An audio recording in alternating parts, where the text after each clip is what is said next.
So ఇక్కడ ఏతావాత చూస్తుంటే మనం చాలామంది చెప్తున్న దాని ప్రకారం ఇమ్మీడియట్గా వచ్చే ముప్పై ఏమి ఉండదు, అంత ఈజీగా టీడీపీని బీజేపీ ఏదో మింగేస్తుందని లేదా టీడీపీ అంత ఈజీ అని ఎవరు అనట్లా. టీడీపీ నో డౌట్ హార్డ్ నట్టే, అంత ఈజీ కాదు, కానీ కొద్దిగా అలర్ట్గా ఉండాల్సిన అవసరం అయితే ఉంది అని చెప్తున్నారు జీవి వెంకటకృష్ణ గారు. నేను కూటమి ప్రభుత్వంలో ఉన్నాను, లేకపోతే కూటమి ప్రభుత్వం పదవి తీసుకున్న నా అభిప్రాయం అయితే మారదు. బీజేపీ అనేది ఆంధ్రప్రదేశ్లో మాకు థ్రెట్ కాదు కదా, నెక్స్ట్ 20 సంవత్సరాలు కూడా వాళ్ళు ఎదగడం అనేది రూల్డ్ అవుట్. ఇందులో నా అభిప్రాయం ఇంతకుముందు నేను కాంగ్రెస్ ఉన్నప్పుడు కాంగ్రెస్ ఉన్నప్పుడు అభిప్రాయం అదే, టీడీపీలోకి వచ్చినప్పుడు అభిప్రాయం అదే, టీడీపీ బీజేపీ అలయన్స్లో ఉన్నా కూడా అదే అభిప్రాయం, ఈరోజు ప్రభుత్వంలో ఉన్నా కూడా అదే అభిప్రాయం. ఎందుకంటే నేను అభిప్రాయపడేది కోరుకుంటున్నది కాదు, రాజకీయాలను విశ్లేషించి ఉన్న సిచ్యువేషన్ చెబుతున్నాను. నేను కోరుకుంటే జరగదు కదా ఇది. ఈ ఎన్నికల తర్వాత రెండోది డెఫినెట్గా బీజేపీ అనే పార్టీ తెలంగాణలో మాత్రం ఇప్పుడున్న దానికంటే డెఫినెట్గా డెవలప్ అవుతుంది, ఎమర్జ్ అవుతుంది.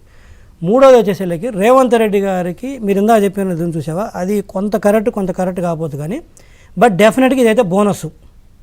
అవును, 100% ఇట్స్ ఏ బోనస్. ఆయన మహారాష్ట్ర పార్టీ ఓడిపోవడం మాత్రం రేవంత్ రెడ్డి గారికి ఓడిపోవడం బోనస్.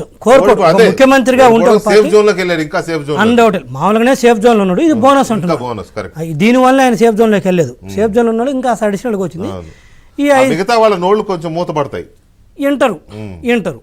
సో ఇది నాకు తెలిసి పవన్ కళ్యాణ్ గారు ఈ మధ్య వారు మాట్లాడుతూ మనం మళ్ళీ వద్దాం, ఏపీకి వద్దాం.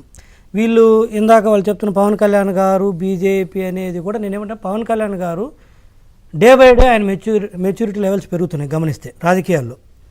సో ఇప్పుడు మొన్న మా సార్ గురించి 10 సంవత్సరాలు వారే ముఖ్యమంత్రిగా ఉంటారు అనేది, మా సార్ మీద ప్రేమత అనే దానికంటే కూడా రాష్ట్ర ప్రయోజనాలు చూశారు పవన్ కళ్యాణ్ గారు. కాదంట కదా రవికుమార్ గారు చెప్తుంటే సరే, ఆయన అభిప్రాయం అయింది. లోకేష్ ప్రస్తావన రాకుండా లోకేష్ ని యాక్సెప్ట్ చేసేది లేదు, చంద్రబాబు ఉంటేనే అనే సిగ్నల్ ఇండైరెక్ట్ గా ఇచ్చాడు. అంత దూరం అక్కర్లేదు. నేనేమంటే రాష్ట్ర ప్రయోజనాల దృష్ట్యా పవన్ కళ్యాణ్ గారు చెప్తున్నా కదా, ఆయన మెచ్యూరిటీ రాష్ట్ర ప్రయోజనాల దృష్ట్యా చంద్రబాబు నాయుడు గారు ఉన్నట్లయితే ఒక సుపరిపాలన ఉంటుంది, కాన్స్టెంట్గా ఉంటుంది అనేది ఆయన నమ్మాడు. ఒకటి చెప్పారు, చంద్రబాబు నాయుడు గారు నెక్స్ట్ 10 ఏళ్ళు ఉండాలనేది ఒక ఉద్దేశం. రెండోది పవన్ కళ్యాణ్ గారు undoubted is a strong leader, కానీ బయటకు వస్తే బీజేపీ నమ్ముకొని సరే కాసేపు హైపోథెటికల్గా నేనే జరగదు, ఎందుకంటే ఆయన చాలా మెచ్యూర్డ్గా ఉన్నాడు in terms of all aspects is very మెచ్యూర్డ్గా ఉన్నాడు. సో ఆ కాంటెక్స్ట్ కాసేపు హైపోథెటికల్గా వాళ్ళు చెప్పిన చర్చలోకి వెళ్ళినా కూడా ఎవరు నష్టపోతారు, అది బీజేపీతో నష్టపోతే.